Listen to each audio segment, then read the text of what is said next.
It's a real honor to be here today with my two presidents, President Obama and President DeGioia. And my friend David Brooks hurled the most vicious insult at me ever once when he said that I was the only person he ever met whose eyes lit up at the words panel discussion. And I have to confess that my eyes did light up when I was asked to do this particular panel discussion, and not just for the obvious reason to my left. And it's a real honor to be with you, Mr. President, or Arthur or Bob. Poverty is a subject we talk about mainly when tragic events such as those we witnessed recently in Baltimore grab our attention, and then we push it aside, we bury it, we say it's not politically shrewd to talk about it. So I salute Georgetown, my friend John Carr and Galen Carey, and all the other extraordinary people who are gathered here for the Poverty Summit from all religious traditions all over the country. Our friend Jim Wallace once said that if you cut everything Jesus said about the poor out of the gospel, you have a book full of holes. And these are evangelicals, Catholics, and others who understand what the scriptures say. Just two quick organizing points on our discussion. The first is that when it's time to go, please keep your seats so the president can be escorted out. The other is that Bob and Arthur and I all agreed that we should direct somewhat more attention to President Obama than to the other members of the panel. I just say that, I say that in advance so that you know this was our call and not some exercise in executive power. This was our, decision to do this. And in any event, we hope this will be a back and forth kind of discussion. You know, Bob and Arthur, feel free to interrupt the president if you feel like it. My first question, Mr. President, is the obvious one. A friend of mine said yesterday, when do presidents do panels? And what came to mind is the late Admiral Stockdale, who am I, why am I here?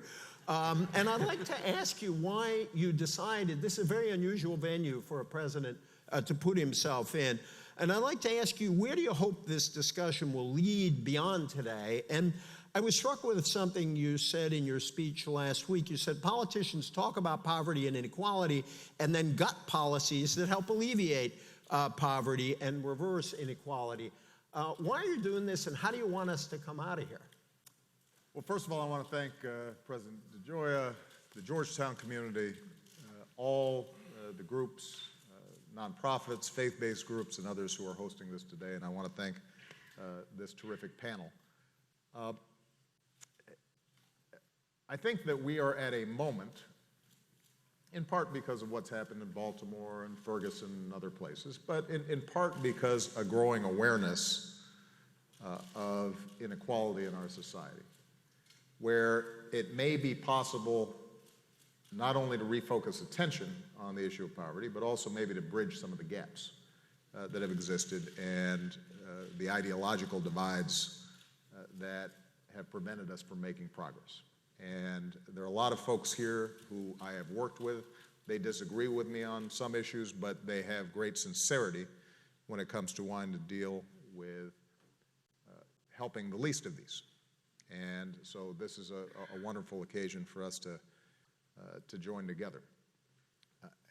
Part of the reason I thought this venue would be useful, and I wanted to have a dialogue with Bob and Arthur, is that we have been stuck, I think, for a long time in a debate that creates a couple of straw men, right? The stereotype is that you've got folks on the left who just want to pour more money into social programs and don't care anything about culture or parenting or family structures, and that's, you know, one stereotype. And then you've got cold-hearted, free market capitalist types who, you know, are reading Ayn Rand and you know, think everybody's moochers, and that's and I think the truth is more complicated. I think that there are those on the conservative spectrum who deeply care about the least of these, deeply care about the poor, exhibit that through their churches, through community groups, through philanthropic efforts, but are suspicious of what government can do. And then there are those on the left who I think are in the trenches every day and see how important parenting is and how important family structures are and the connective tissue that holds communities together, and recognize that that contributes to poverty when those structures fray, but also believe that government and resources can make a difference in creating an environment in which young people can succeed despite great odds. And it seems to me that if, coming out of this conversation, we can have a both-and conversation rather than either-or conversation, then we'll be making some progress. And the last point I guess I want to make is I also want to emphasize we can do something about these issues. I think it is a mistake for us to suggest that somehow every effort we make has failed and we are powerless to address poverty. That's just not true. First of all, just in absolute terms, the poverty rate, when you take into account tax and transfer programs, has been reduced about 40% since 1967. Now, that does not lessen our concern about communities where poverty remains chronic. It does suggest, though, that we have been able to lessen poverty when we decide we want to do something about it. In every low-income community around the country, there are programs that work to provide ladders of opportunity to young people. We just haven't figured out how to scale them up.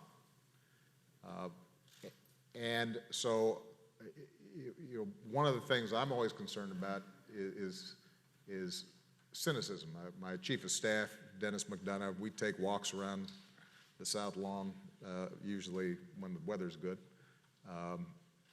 And a lot of it is policy talk. Sometimes it's just talk about values. And one of our favorite sayings is, our job is to guard against cynicism, particularly in this town. And I think it's important when it comes to dealing with issues of poverty for us to guard against cynicism and not buy the idea that the poor will always be with us and there's nothing we can do. Because there's a lot we can do. The question is, do we have the political will, the communal will, to do something about it? Thank you, Mr. President. I feel as a journalist, maybe I'm the one representative of cynicism up here, so I'll try to do my job. I want to go through the panel and come back to you, Mr. President. I want to invite Bob, and I'm going to encourage us to reach for solutions. But before we get there, I think it's important to say that your book, Bob, your book, Our Kids, is above all a moral call on the country to think about all the kids in the country who've been left out as our kids in some deep way. And you make the point that the better off and the poor are now so far apart that the fortunate don't even see the lives of the unlucky and the left behind. You wrote, before I began this research, I was like that. And following on what the president said, you insist that the decline in social mobility, the blocking of the American dream for so many, is a purple problem. And I may have some questions later on that, but I really would like you to lay out the red and blue components. And also, how do we break through a politics in which food stamp recipients are still somehow cast as privileged or the poor demonized? But I'd like you to lay out sort of the moral call of your book. Thanks. Thanks, EJ, and thanks to the President and Arthur for joining me in this conversation. I think in this domain, there's good news and bad news, and it's important to begin with the bad news because we have to understand where we are. The President's absolutely right that the war on poverty did make a real difference, but it made a difference more for poverty among people of my age than it did for poverty among kids. And with respect to kids, I completely agree with the President that we know about some things that would work and things that that would make a real difference in the lives of poor kids. But what the book that you've deferred to, Our Kids, what it presents is a lot of evidence of growing gaps between rich kids and poor kids, that over the last 30 or 40 years, things have gotten better and better for kids coming from well-off homes, and worse for kids coming from less well-off homes. And I don't mean Bill Gates and some homeless person. I mean people coming from college-educated homes, their kids are doing better and better, and people coming from high school-educated homes, their kids aren't. And it's not just that there's this class gap, but the class gap on our watch, I don't mean just the president's watch, but I mean on my generation's watch, that gap has grown. And you can see it in measures of family stability. You can see it in measures of the investments that parents are able to make in their kids, the investments of money and the investments of time. You can see it in the quality of schools kids go to. You can see it in the character of the social and community support that rich kids and poor kids are getting from their communities. Church attendance is a good example of that, actually. Churches are an important source of social support for kids outside their own family, but church attendance is down much more rapidly among kids coming from impoverished backgrounds than among kids coming from wealthy backgrounds. And so I think what all of that evidence suggests is that we do face, I think, actually a serious crisis in which increasingly the most important decision that anybody makes is choosing their parents. And if like my grandchildren, they were the best decision they ever made was to choose college-educated parents and great grandparents.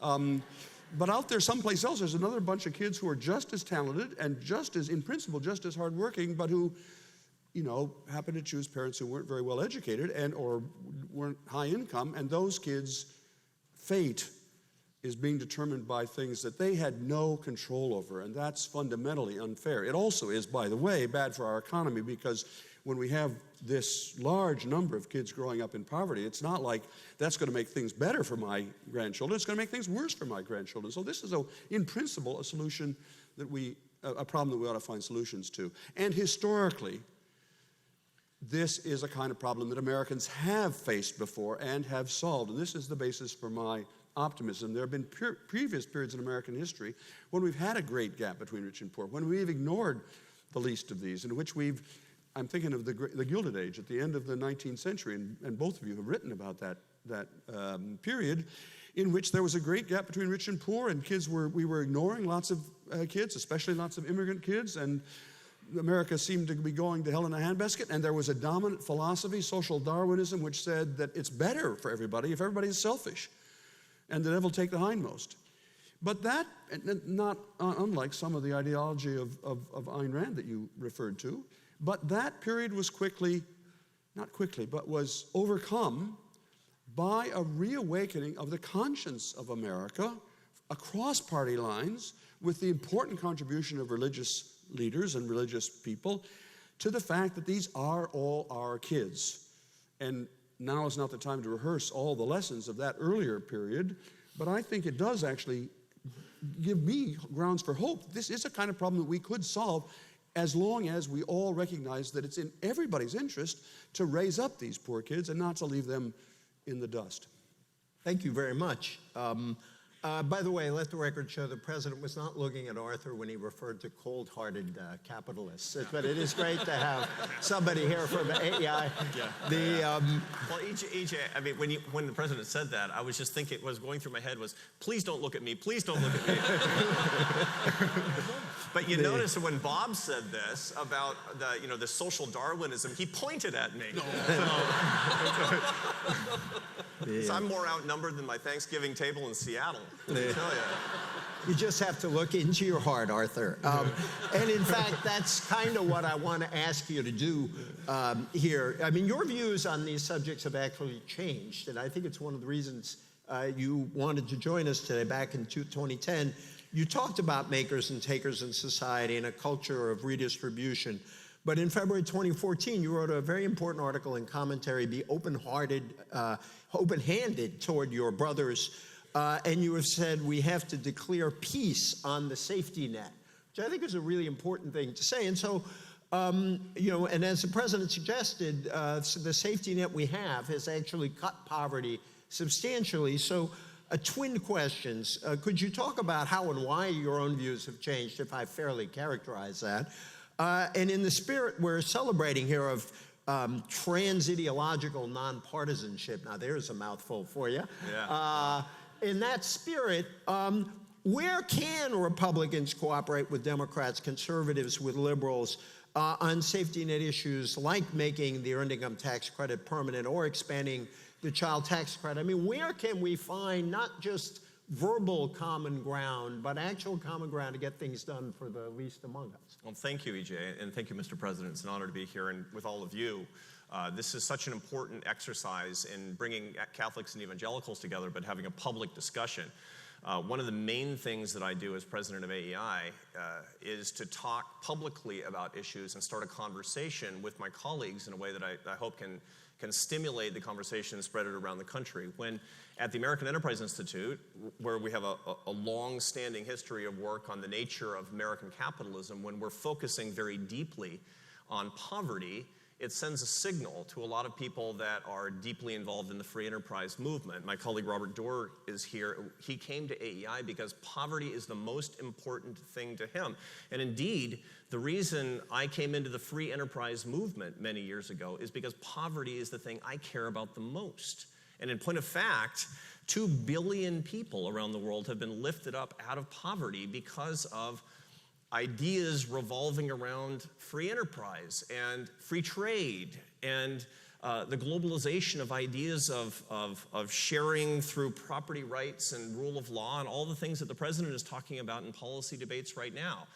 That's why I'm in this particular movement, but we've gotten into a partisan moment where we substitute a moral consensus about how we serve the least of these, our brothers and sisters, where we pretend that moral consensus is impossible, and we blow up policy differences until they become a holy war.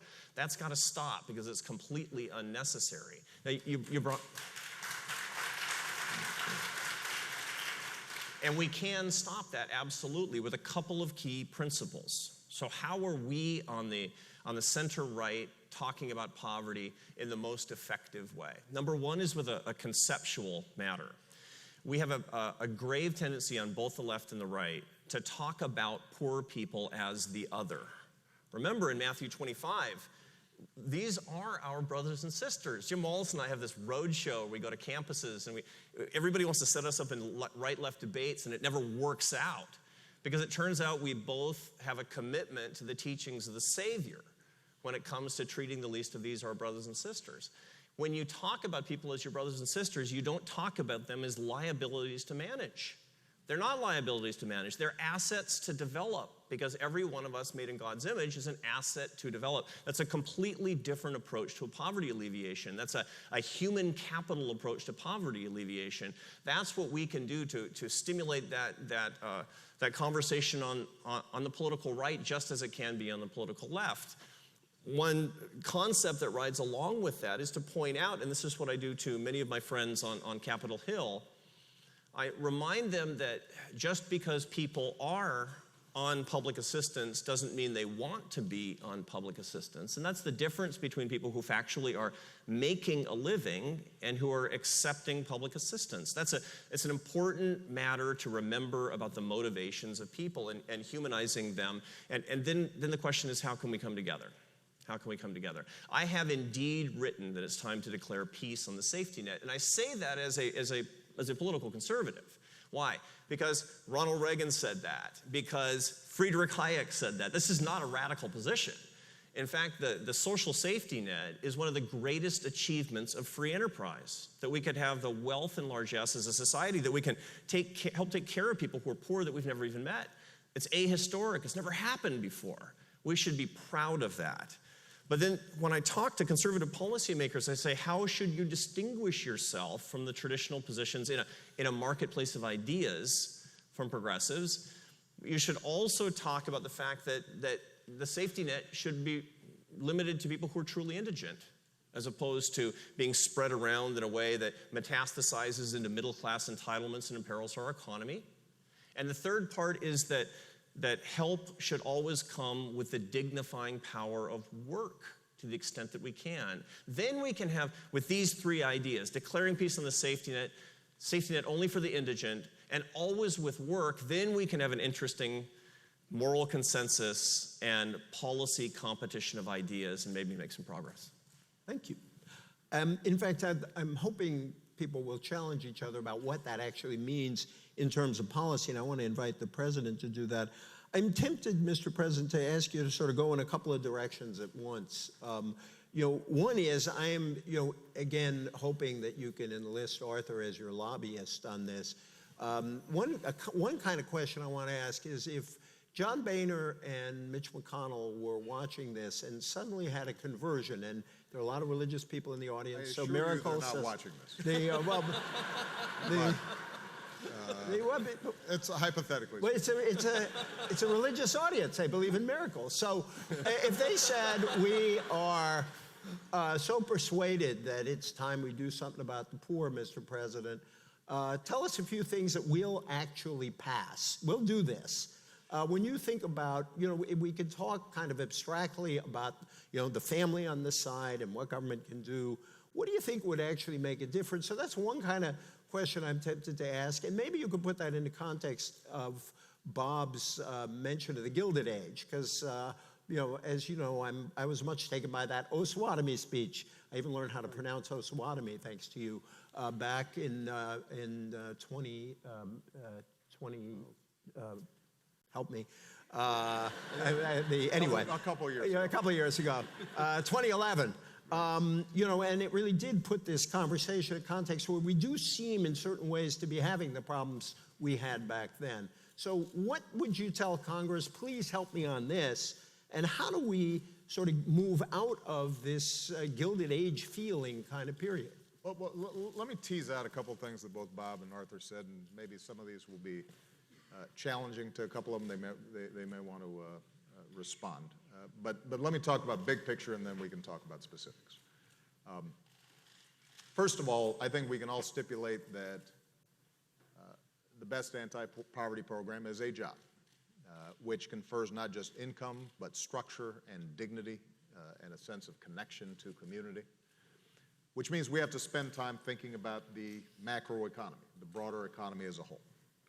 Now, what has happened is that since, let's say, 1973, over the last 40 years, the share of income going to the bottom 90% has shrunk from about 65% down to about 53%. It's a big shift. It's a big transfer. And so we can't have a conversation about poverty without talking about what's happened to the middle class and the ladders of opportunity into the middle class. And when I read Bob's book, the first thing that strikes you is when he's growing up in Ohio, he's in a community where the banker is living in reasonable proximity to the janitor at the school. The janitor's daughter may be going out with the banker's son. There are a set of common institutions. They may attend the same church. They may be member of the same Rotary Club. They may be active at the same parks and all the things that stitch them together, and that is all contributing to social mobility and to a sense of possibility and opportunity for all kids in that community. Exactly. Right? Now, part of what's happened is that, and this is where Arthur and I would probably have some disagreements, we don't dispute that the free market is the greatest producer of wealth in history. It has lifted billions of people out of poverty. We believe in property rights, rule of law, so forth. But there has always been trends in the market in which concentrations of wealth can lead to some being left behind. And what's happened in our economy is that those who are doing better and better, more skilled, more educated, luckier, having greater advantages, are withdrawing from sort of the commons, kids start going to private schools. Kids start working out at private clubs instead of the public parks. An anti-government ideology then disinvests from those common goods and those things that draw us together. And that, in part, contributes to the fact that there's less opportunity for our kids, all of our kids. Now, that's not inevitable. A free market is perfectly compatible with also us making investment in good public schools, public universities, investments in public parks, investments in a whole bunch of public infrastructure that grows our economy and spreads it around. But that's in part what's been under attack for the last 30 years. And so in some ways, rather than soften the edges of the market, we've turbocharged it. And we have not been willing, I think, to make some of those common investments so that everybody can play a part in getting opportunity. Now, one other thing I've got to say about this is that even back in Bob's day, that was also happening. It's just it was happening to black people. And so in some ways, part of what's changed is that those biases or those restrictions on who had access to resources that allowed them to climb out of poverty, who had access to the firefighter's job, who had access to the assembly line job, the blue-collar job that paid well enough to be in the middle class and then got you to the suburbs, and then the next generation was suddenly office workers. All those things were foreclosed to a big chunk of the minority population in this country for decades. And that accumulated and built up. And over time, people with less and less resources, more and more strains, because it's hard being poor. People don't like being poor, and it's time-consuming, it's stressful, it's hard. And so over time, families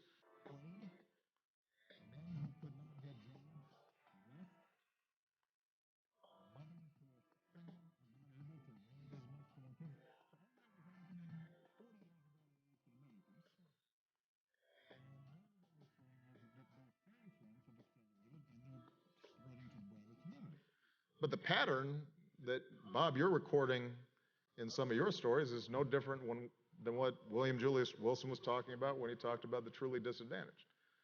So I say all this, and I know that was not an answer to your question.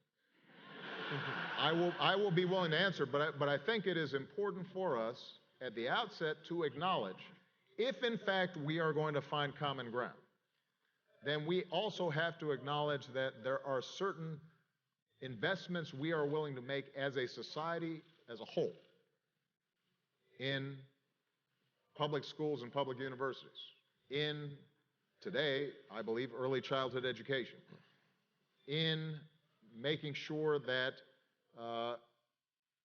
that economic opportunity is available in communities that are isolated, and that somebody can get a job, and that there's actually a train that takes to where the jobs are. That broadband lines are in rural communities and not just in cities. And those things are not going to happen through market forces alone. And if that's the case, then our government and our budgets have to reflect our willingness to make those investments. If we don't make those investments, then we could agree on the earned income tax credit, which I know Arthur believes in. We could agree on home visitation for low-income parents.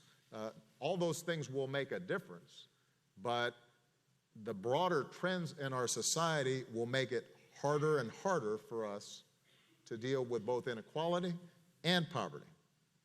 And so I think it's important for us to recognize there is a genuine debate here, and that is, what portion of our collective wealth and budget are we willing to invest in those things that allow a poor kid, whether in a rural town or in Appalachia or in the inner city, to access what they need both in terms of mentors and social networks, as well as decent books and computers and so forth, in order for them to succeed along the terms that Arthur discussed. And right now, they don't have those things, and those things have been stripped away. You look at state budgets, you look at city budgets, and you look at federal budgets, and we don't make those same common investments that we used to, and it's had an impact.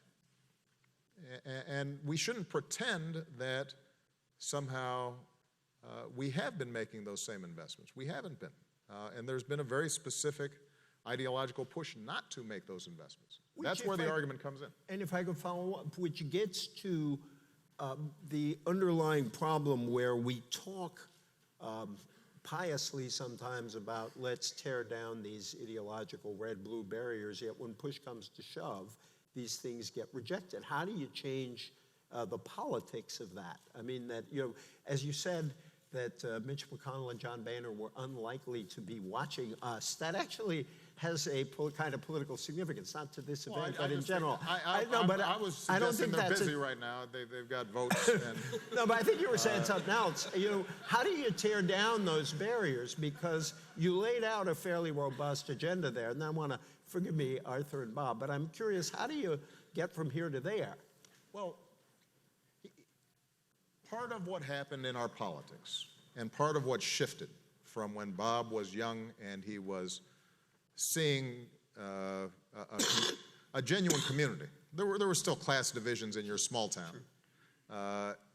There were probably certain clubs or certain activities that were still restricted to the banker's son as opposed to the janitor's son. But it was more integrated. Part of what's happened is that elites in a very mobile, globalized world are able to live together away from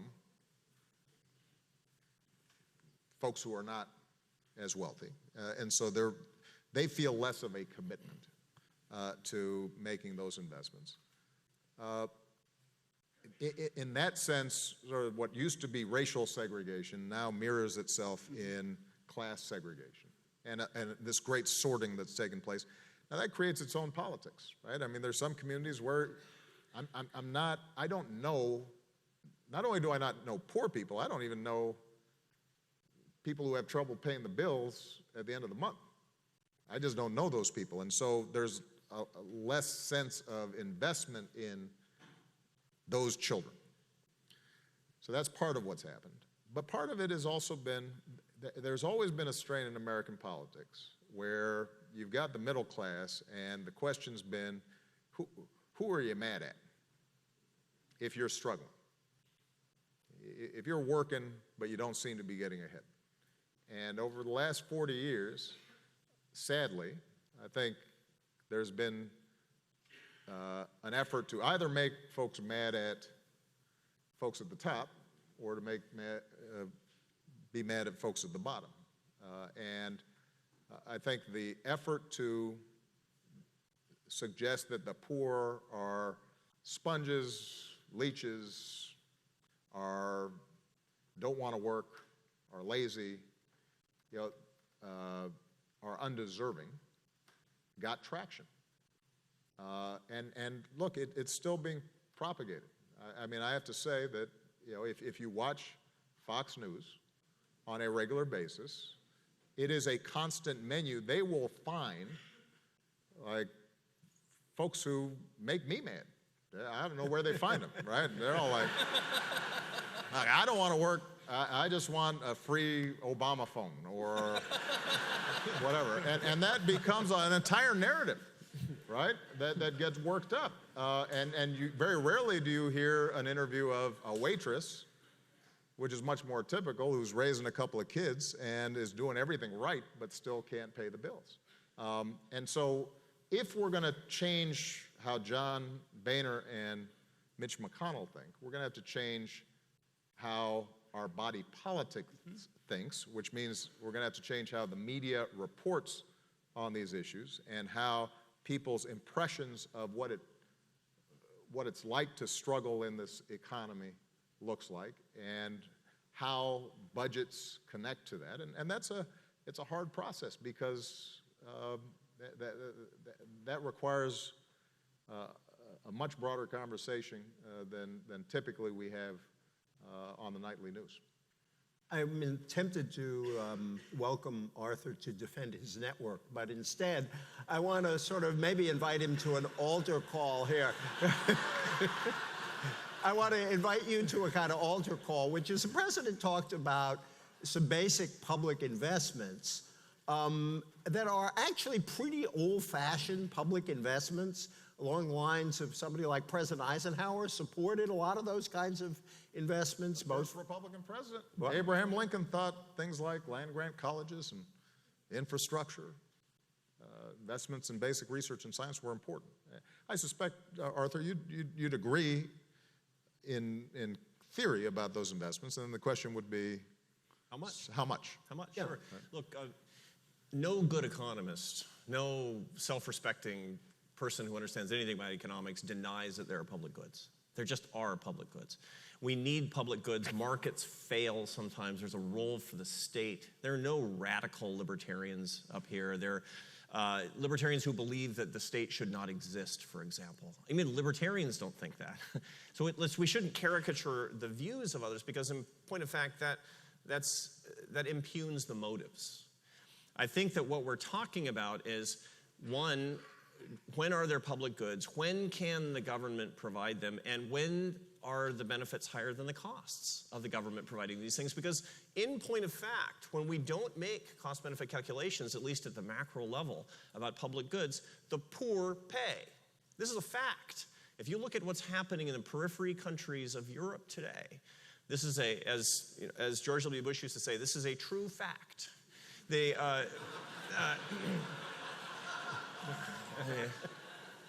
It's more emphasis. There's nothing wrong. If you don't pay attention to the macroeconomy and the fiscal stability, you will become insolvent. And if you become insolvent, you will have austerity. And if you have austerity, the poor always pay. Jim Wallace taught me this. The poor always pay when there's austerity. The rich never pay. The rich never are left with the bill. It's the poor who are left with the bill. So if you join me in believing the safety net is a fundamental moral right and it's a privilege of our society to provide, you must avoid austerity and you must avoid insolvency. And the only way that you can do that is with smart policies. And I'm 100% sure that the president agrees with me about smart macroeconomic public policies. So I'm not caricaturing these views either. Although, can you believe he said Obama phone? And he's against the Obama phone, so let's stipulate to that. That's right. Yeah. Just only because they took away his phone. Now, since we believe that there should be public goods, then we're really talking about the system that provides them and provides them efficiently. The president talked about the changing structure of the income distribution, and it's unambiguously true. What I would urge us to regret is this notion that it's not a shift but a transfer. Okay, now, it's not a transfer. Since the 1970s, it's not that the rich have gotten richer because the poor have gotten poorer. The poor are not having their money taken away and given to the rich. The rich have gotten richer faster than the poor have moved up, and we might be concerned with that because that also reflects on opportunity. And as an opportunity society, as an equal opportunity society, we should all be really concerned with that. But to the extent that we can get away from this notion that the rich are stealing from the poor, then we can look at this, and I think in a way that's constructive. Why? Because the rich are our neighbors, and the poor are our neighbors, and everybody else should be our neighbors, and they're all our kids. And I think getting away from that rhetoric is really important. And then the last point is actually, as we come to consensus, is remembering that capitalism or socialism or social democracy or any system is just a system. Look, it's just a system. It's just a machine. It's like your car. You can do great good with it. You can do great evil with it. It can't go uninhibited so far. It can't drive on its own. Will soon enough. The economy never will be able to. Capitalism is nothing more than a system, and it must be predicated on right morals. It must be. Adam Smith taught me that. Adam Smith, the father of modern economics, he wrote The Wealth of Nations in 1776. 17 years before, he wrote The Theory of Moral Sentiments, which was a more important book because it talked about what it meant as a society to earn the right to have free enterprise, to have free economics. And it was true then, and it's still true today. So this is why this conference is so important. This conversation with the President of the United States is so important from my point of view. I say with appropriate humility. is because we're talking about right morality toward our brothers and sisters, and built on that, that's when we can have an open discussion to get our capitalism right, and then the distribution of resources is only a tertiary question.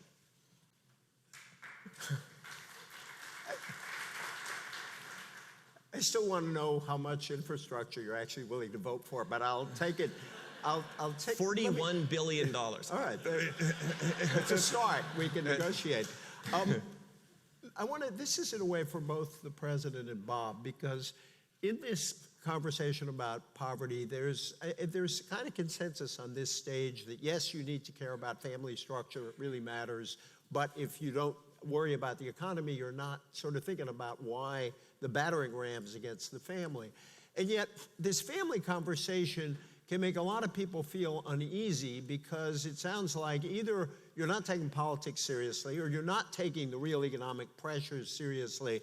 And I just want to share two things with the president and Bob and have you respond. One, as you can imagine, I asked a lot of smart people what they would ask about if they were in my position. And one very smart economist said, look, what we know is when we have really tight labor markets, unemployment down below, down to 4 or even lower, Kennedy Johnson years, World War II, at the end of the Clinton years, all kinds of good things start happening to poor people. So maybe this person said, even though he says, yes, family structure matters, let's stop with the moral lectures and just run a really tight economic policy, and we could have some really good things happen to us.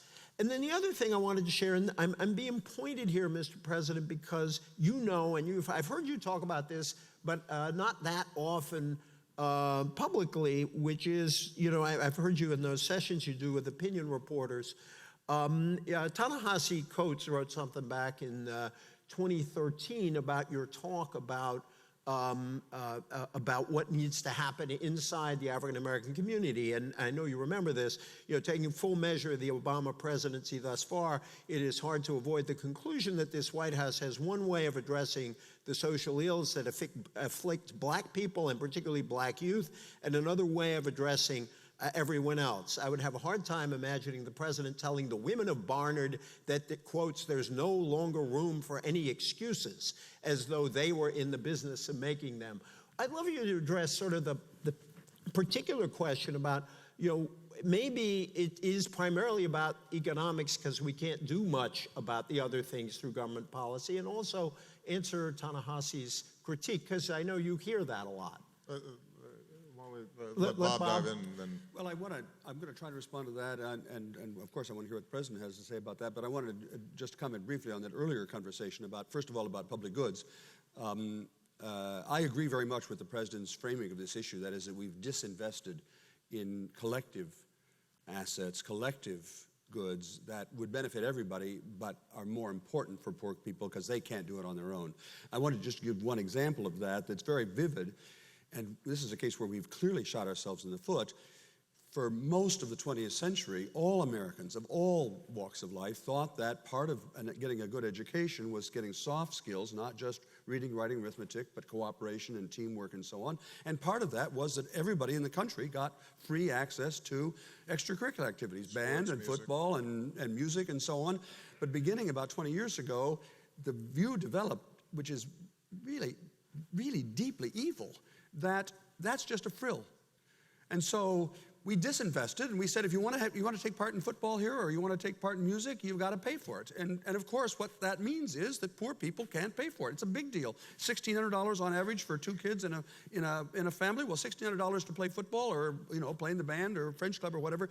It's not a big deal if your income is $200,000, but if your income is $16,000, who in their right mind is going to be paying 10% of their family income? So it seems to me that that's a case where the allegation that the benefits of learning teamwork and hard skills and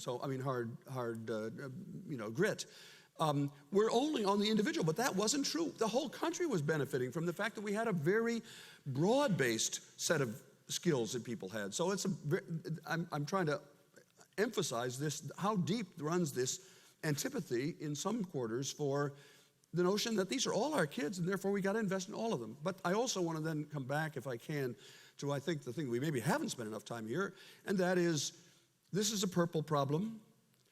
There are those of us who, on the left, can see most clearly the economic sources of this problem and want to do something about it.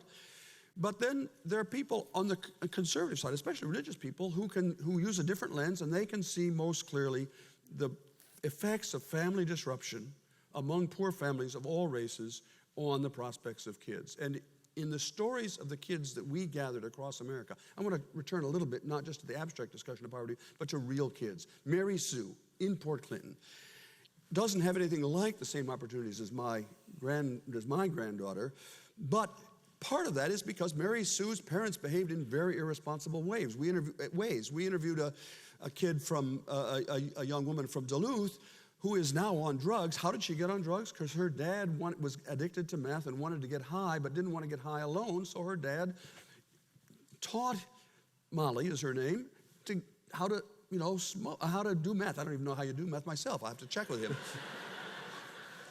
So, and it's systematically, the fact is we all know this, that I'm not making an attack on single moms who are often doing terrific jobs in the face of lots of obstacles, but I am saying it's harder to do that, and therefore we need to think, all of us, including those of us, and I know the President agrees with me about this, even those of us on the more progressive side, have to think, how did we get into a state in which 2/3 of American kids coming from what we used to call the working class have only a single parent, and what can we do to fix that? I'm not sure this is government's role, but I do think that if we're concerned about poverty, we also, all of us, have to think about this purple side of the problem. I mean, this family side of the problem, and we shouldn't. Those of us on, I'm now speaking to my side of the choir. We shouldn't just assume that anybody who talks about family stability is somehow saying that the economics don't matter. Of course the economics matter. It's both and, it's not either or. Mr. President? Well, a couple of things I would say. First of all, just going back to something Arthur said earlier about how we characterize the wealthy and did they take this extra wealth from the poor, the middle class. These are broad economic trends, turbocharged by technology and globalization, a winner-take-all economy that allows those with even slightly better skills to massively expand their reach in their markets, and they make more money, and it gets more concentrated, and that then reinforces itself. But there are values and decisions that have aided and abetted that process. So, for example,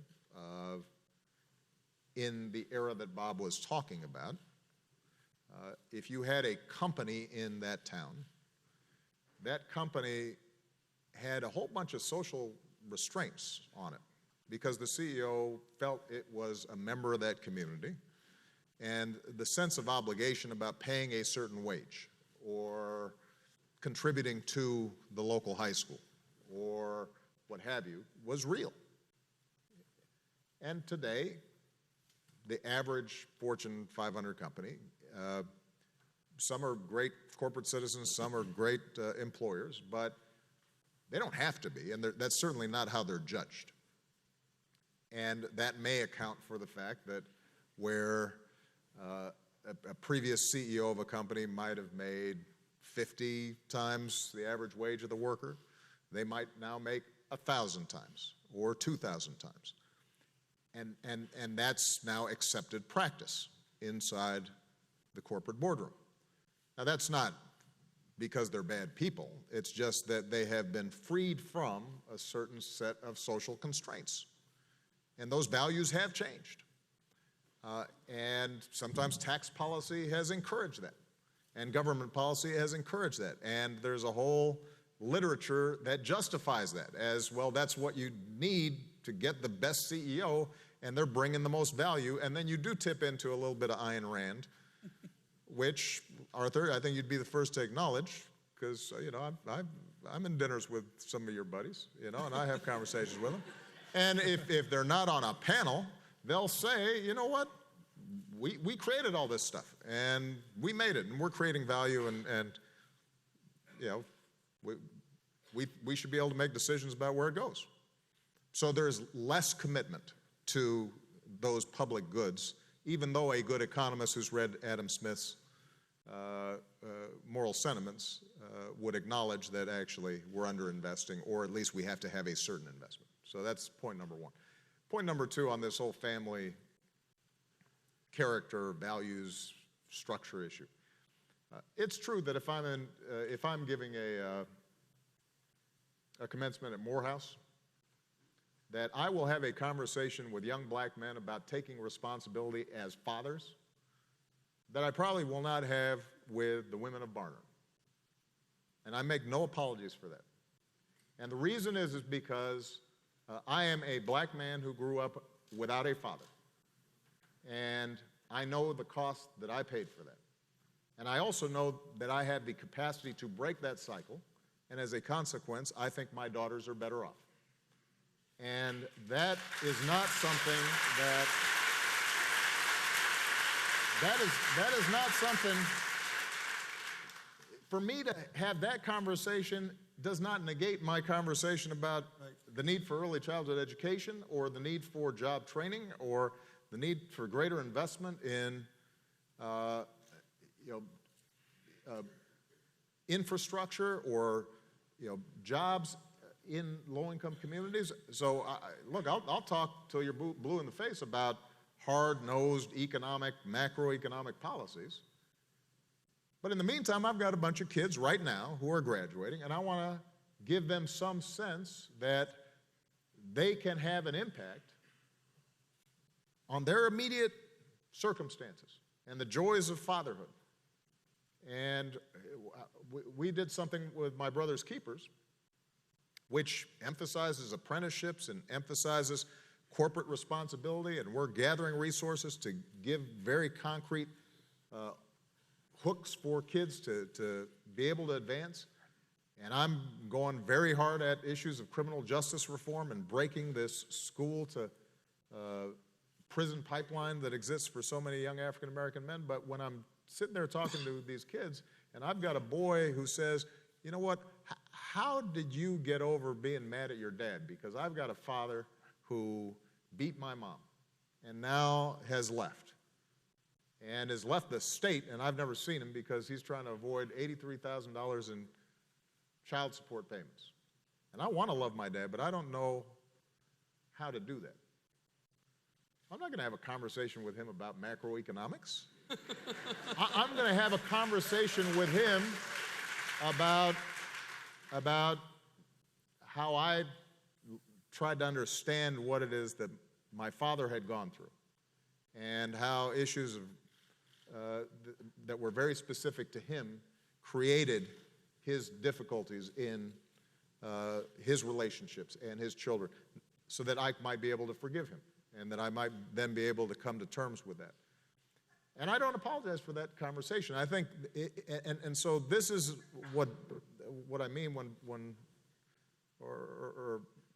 this is where I agree very much with Bob, that this is not an either-or conversation. It is a both-and. The reason we get trapped in the either-or conversation is because all too often, not Arthur, but those who have argued against a safety net or argued against government programs have used the rationale that character matters, family matters, values matter, as a rationale for the disinvestment in public goods that took place over the course of 20 to 30 years.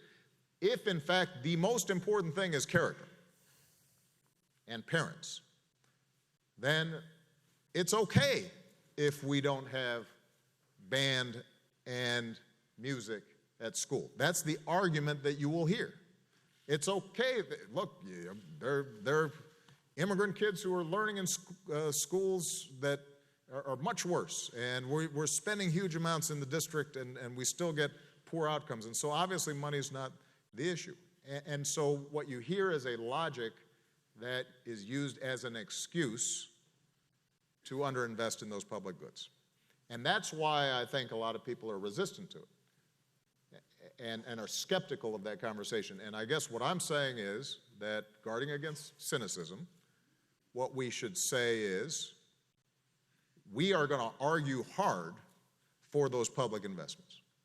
We're going to argue hard for early childhood education because, by the way, if a young kid, 3, 4 years old, is hearing a lot of words, the science tells us that they're going to be more likely to succeed at school. And if they've got trained and decently paid teachers in that preschool, then they're actually going to get, by the time they're in third grade, they'll be reading at grade level. And those are all very concrete policies, but it requires some money. We're going to argue hard for that stuff. And lo and behold, if we do those things, the values and the character that those kids are learning in a loving environment where they can succeed in school and they're being praised and they can read at grade level and they're less likely to drop out.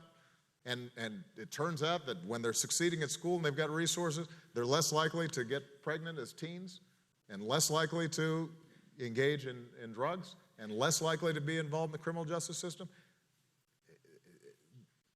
That is a reinforcement of the values and characters that we want. And that's where we as a society have the capacity to make a real difference. But it will cost us some money. It will cost us some money. It's not free. You look at a state like California that used to have by far the best public higher education system in the world, and there's a direct correlation between Proposition 13 and the slow disinvestment in the public university system so that it became very, very expensive. And kids got priced out of the market. Or they started taking on a whole bunch of debt. Now, that was a public policy choice based on folks not wanting to pay property taxes. And that's true in cities and counties and states all across the country. And that's really a big part of our political argument. So I am all for values, I am all for character, but I also know that that character and that values, the values that our kids have that allow them to succeed in delayed gratification and discipline and hard work, that all those things in part are shaped by what they see really early on. And some of those kids right now, because of no fault of those kids and because of history and some tough going generationally, some of those kids, they're not going to get help at home. They're not going to get enough help at home. And the question then becomes, are we committed to helping them instead? That's right. Mr. President, I want to follow up on that and then invite Arthur and Bob to reply. Arthur, you clearly got a plenary indulgence in this session on all kinds of positions. A lot of us, I think, feel that we made bargains with our friends on the conservative side, that I agree with the idea that you've got to